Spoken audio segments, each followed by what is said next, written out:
बिस्मिल्लाहिर्रहमानिर्रहीम। अस्सलाम वालेकुम। क्या हाल चाल है? उम्मीद करती हूँ आप सब ठीक ठाक होंगे।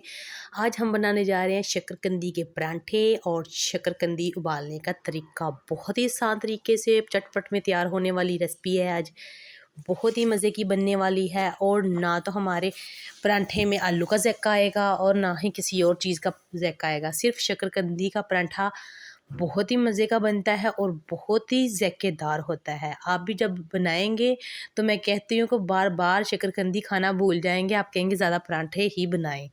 परांठे भी बहुत मज़े के बनते हैं और शकरकंदी भी मैं कहती हूँ इतनी चटपट से बनती है और इतनी मीठी सी बनती है। और मैं ये भी बताऊँगी कि आपने धागे वाली इस्तेमाल करनी है शकरकंदी खाना या दूसरी धागे के बगैर। बहुत ही मज़े की रेसिपी बनने वाली है। ये देख सकते हैं आप कितनी क्रिस्पी और कितनी ही मज़े की मैं वाकई में बहुत मज़े की है ये। तो चलो स्टार्ट करते हैं आज की हम वीडियो। तो यहाँ मैंने ली है शकरकंदी, ठीक है। मैंने ये 1 किलो ली है और ये भी धोने वाली है। धोने से धो के दिखाती हूँ आपको इसकी फाइनल लुक। और इसको धोना मेन इसका काम है। इसको अच्छे से इसको मिट्टी वगैरह लगी होती है और आपने धागे वाली ही लेनी है। ये मैंने धागे वाली शकरकंदी ली है जिसमें धागे निकलते हैं, वो वाली बहुत ही मज़े की है। ये होती भी मीठी है और फ़ायदेमंद भी होती है। जो धागे के बगैर होती है वो बिल्कुल जैसे फोकी फोकी सी, ना उसका कोई ज़ायका होता है ना कि कुछ भी नहीं। जो धागे वाली होती है बहुत ही मीठी होती है और बहुत ही मज़े की। चलो इसे को धो लेते हैं अच्छे से। ये मैंने धो लिया, इसको देख सकते हैं आप बिल्कुल अच्छे से मैंने इनको वॉश कर दिया है। तकरीबन मैंने ना इनको मल मल के अच्छे से धोया है और आप देख सकते हैं मिट्टी ज़रा भी ना हो इनके साथ। और अब हम छुरी से ना इनको थोड़ा थोड़ा सा ना जो साइड पे है ये काट लेंगे। ये काटने से ये होता है कि जब हम उबाइल करेंगे ना ये अंदर तक से पक जाएगी, कहीं से भी कच्ची नहीं रहेगी। धागे वाली की ये पहचान होती है कि जब हम लेने जाते हैं ना बाज़ार से वो थोड़ी सी हार्ड होती है ये। तो इस तरह तो यहाँ मैंने एक कढ़ाई ली है, इसमें 1 गिलास पानी का ऐड करूँगी। अगर पानी बिल्कुल भी ना ऐड करेंगे तो ये बिल्कुल ही हमारी कढ़ाई के साथ चिपक जाएगी, फिर हम बाद में बर्तन मांजते रहेंगे। 2 घंटे बर्तन मांजने को लगा देंगे। तो इस तरह मैंने 1 गिलास पानी का डाला है और इसमें सारी शकरकंदी ऐसे तय करके लगा देंगे।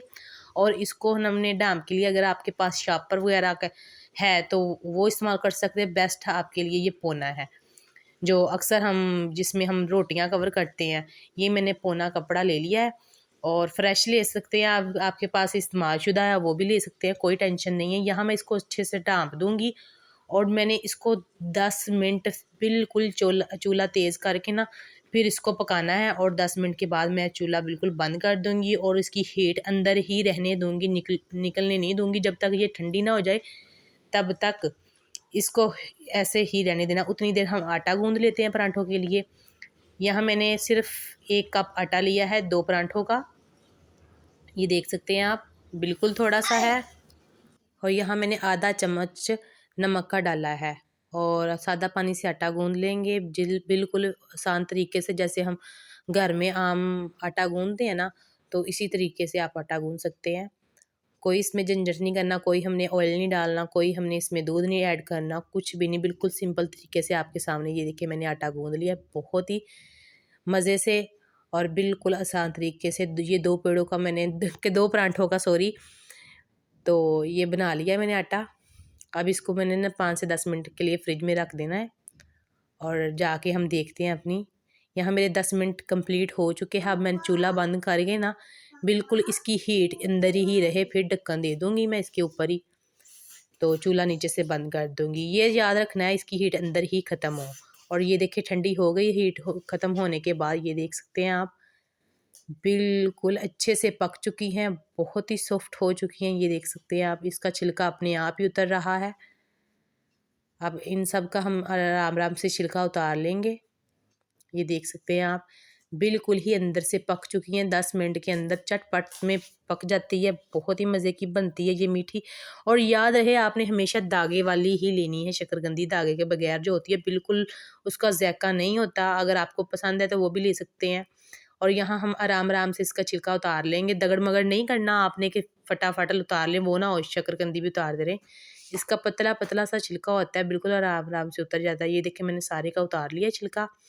और ये जो ऊपर वाला पीस है ना, इसकी मैं पिट्ठी बनाऊंगी परांठों के लिए।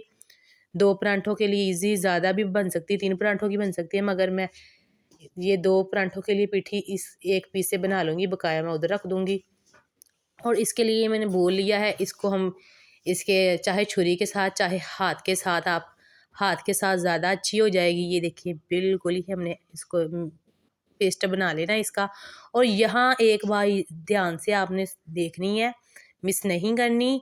यहाँ हमने ये गरम मसाले हो गए इस तरह के, ठीक है, कोई भी आपने इस तरह का मसाला इसमें नहीं ऐड करना। सिर्फ आपने नमक, मिर्च, हल्दी और धनिया, बस इसके अलावा आपने कोई भी मसाला ऐड नहीं करना। अगर और मसाला ऐड करेंगे तो हमें ज़ाहिर सी बात है उन मसालों का ही ज़ायका आएगा, शकरकंदी का परांठों में ज़ायका बिल्कुल भी नहीं आएगा। हमको चाहिए शकरकंदी का परांठा। तो ये देखिए मैंने सिर्फ नमक, मिर्च, हल्दी वही चीज़ें ऐड की है, ऊपर सब्ज़ कलर का कटा हुआ धनिया ऐड कर दिया है। इसको अच्छे से मिक्स कर लूँगी। आपने ज़्यादा मसाले ऐड नहीं करने। नमक, मिर्च, हल्दी और सूखा ये वाला सब्ज़ धनिया कटा हुआ मैंने ऐड किया है। बस यही चीज़ें आपने ऐड करनी है और कोई चीज़, क्योंकि गरम मसाले या दूसरी चीज़ें आप काली मिर्चें वगैरह ऐड करेंगे तो उन चीज़ों का ज़ायका आएगा, हमारी शकरकंदी का परांठों में से बिल्कुल भी ज़ायका नहीं आएगा। हमें चाहिए शकरकंदी का ज़ायका परांठों में, कि वो ज़ायका आए। तो इसलिए मैंने यहाँ वो चीज़ें ऐड की नहीं की, सिर्फ़ और सिर्फ नमक और मिर्च। जैसे हम शकरकंदी खाते हैं उसके ऊपर भी नमक, मिर्च और ऐसा चाट मसाला डाल के खाते हैं। यहाँ मैंने इसको अच्छे से मिक्स कर लिया है। अब इसको मैंने 5 से 6 मिनट के लिए फ्रिज में रख देना, चाहे बाहर भी आप रख सकते हैं, क्योंकि सर्दियों का मौसम है। फ्रिज में ना भी रखे तो ठीक है। उतनी देर में हम दूसरी जो शकरकंदी है उसको काट लेते हैं। बहुत ही मज़े की है, बहुत ही आसान। मैं तो ऐसे भी खाती रहती हूँ। जो सच है वही बताती हूँ, सीधी सी बात है। ये धागे वाली, ये देखिए इसमें बिल्कुल बारीक बारीक से धागे होते हैं। ये भी धागों वाली है, ठीक है। और धागे ऊपर वाली तह पे होते हैं ज़्यादा, क्योंकि जब छिलके हम उतारते हैं ना इसका ऊपर वाला छिलका, तो उसके साथ ही ज़्यादा उतर जाते हैं। तो आपने ये ध्यान रखना है कि हमेशा शकरकंदी जो हो ना, छोटे छोटे या बड़े बड़े धागों वाली इस्तेमाल करनी है, बिल्कुल धागे के बगैर नहीं इस्तेमाल करनी। ये मेरी कट चुकी है, ये देख सकते हैं आप। बहुत ही आसानी से उतनी देर में हम पेड़े बनाते हैं। ये देखिए मैंने जो आटा गूंदा था उसके इस छोटे साइज़ के ना 4 पेड़े बना चुकी हूँ मैं।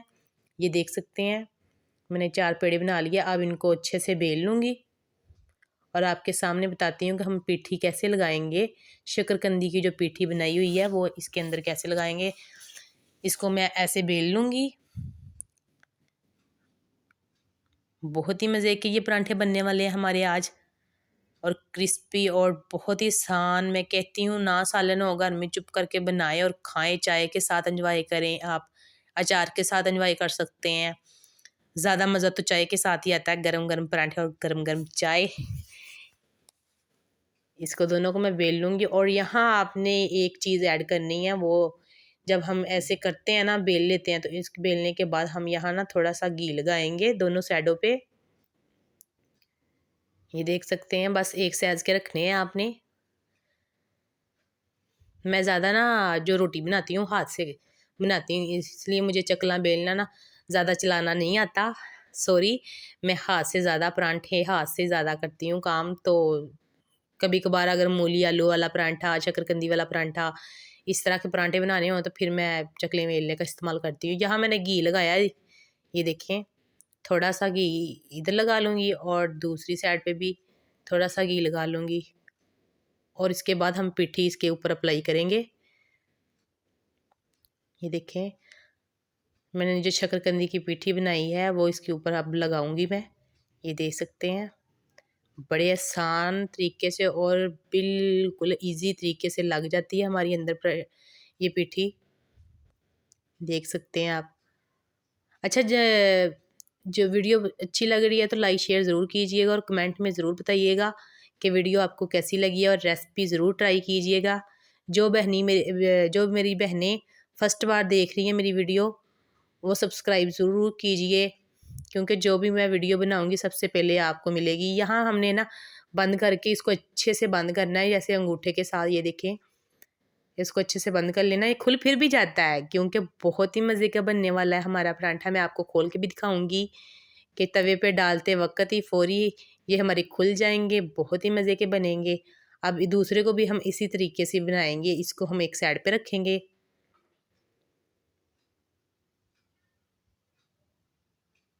ये देख सकते हैं। अब इसको बना लेते हैं हम। इसको भी उसी तरीके से बनाएंगे, घी लगा के और पीठी लगाएंगे। यहाँ आपने बात ध्यान में रखनी है कि घी सिर्फ दरमियान वाली साइड पे लगे, अगर किनारियों पे ना लगे तो फिर हमारी रोटी जो है ना परांठा, वो दोनों साइड से बंद नहीं होंगे अच्छे से। आपने सारे दरमियान में सिर्फ घी लगाना है। ये जो रोटी हमने बेली है, यहाँ मैंने तवा गर्म कर लिया। आपके पास पैन है तो पैन भी ले सकते हैं। मैं तवा ही मेरे पास है तो मैं तवा का इस्तेमाल करती हूँ। तो यहाँ मैंने घी लगा लिया। इसको अच्छे से गर्म करके जो रोटी है मैंने उसको अच्छे से बेल के ना थोड़ा सा हाथों से भी प्रेस करने के बाद ऊपर आराम से डालनी है, क्योंकि ऑयल डाला हुआ है हमने तवे पे, तो आराम से आपने डालनी है, जल्दबाजी नहीं करनी। इसकी साइड चेंज कर देंगे।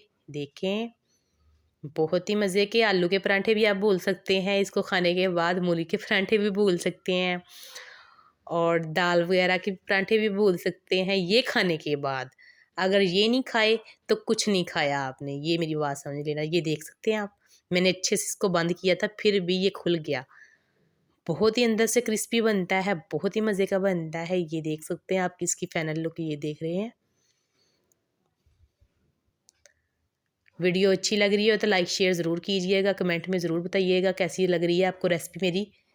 ये देख सकते हैं आप, वाह माशाल्लाह, कलर देखिए इसकी।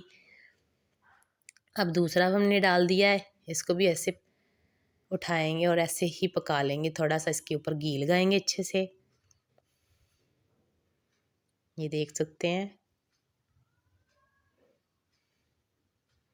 इसको चेंज करें। ये देख सकते हैं फूलना शुरू हो गया है हमारा परांठा। ये देखो फूलना शुरू हो रहा है, गौर से देखें। यहाँ यहाँ एक साइड से मैं हवा निकालती हूँ इसकी थोड़ी सी। ये देख सकते हैं आप, वाह मेरे अल्लाह की शान, कसम से बहुत ही मज़े का ये बना परांठा मेरा। वाह, आप भी बनाना, क्योंकि सर्दियाँ, सर्दियों में ये बहुत हेल्पफुल होती है। जो शकरकंदी होती है बहुत ही मज़े की होती है। शकरकंदी के परांठे आप ज़रूर खाइएगा। आलू के खाए होंगे, मूली के भी खाए होंगे, मगर शकरकंदी का आपने ज़रूर ट्राई करना है और ट्राई करके बताना ज़रूर है कि कैसी बनी थी आपकी रेसिपी, ठीक है? क्योंकि मुझे आपके कमेंट का इंतज़ार होता है। मेरी 2 सिस्टरें हैं, मैं नेक्स्ट वीडियो में उनके नाम भी बताऊंगी। वो मुझे अक्सर कमेंट करती हैं, मुझे बहुत खुशी होती है उनके कमेंट देख के। तो ये देखें हमारी फाइनल लुक बिल्कुल तैयार हो चुकी है। यहाँ मैंने थोड़ा सा चाट मसाला इसके ऊपर डाल दिया है। आप चाहे तो नमक मिर्च का भी इस्तेमाल कर सकते हैं, ब्लैक मिर्च और रेड मिर्च मिक्स करके थोड़ा सा नमक, ब्लैक नमक भी इस्तेमाल कर सकते हैं। और यहाँ मैं एक नींबू निचोड़ूँगी। अगर आपके पास माल्टा है तो आप माल्टे का इस्तेमाल कर सकते हैं, वो आपकी मर्ज़ी है, क्योंकि सर्दियों में माल्टे भी होते हैं। तो यहाँ मैं नींबू इसके ऊपर ऐड करूँगी, नींबू निचोड़ दूँगी अच्छे से। मुंह से पानी आ रहा है मेरे तो, आप भी बताना आपके आ रहा है पानी। आपके भी आ रहा होगा, नींबू देख के वैसे मुंह में से पानी आना शुरू हो जाता है। ये देख सकते हैं आप इसकी फाइनल लुक, आपको दिखा देती हूँ। ये देखें, और एक बार मैं फिर खा लूँ थोड़ी सी। अच्छा, वीडियो अच्छी लगी हो तो दुआओं में याद रखना। उल्फत प्रवीण को दीजिए इजाज़त, मिलते हैं नेक्स्ट वीडियो में। उतनी देर के लिए अल्लाह हाफिज़।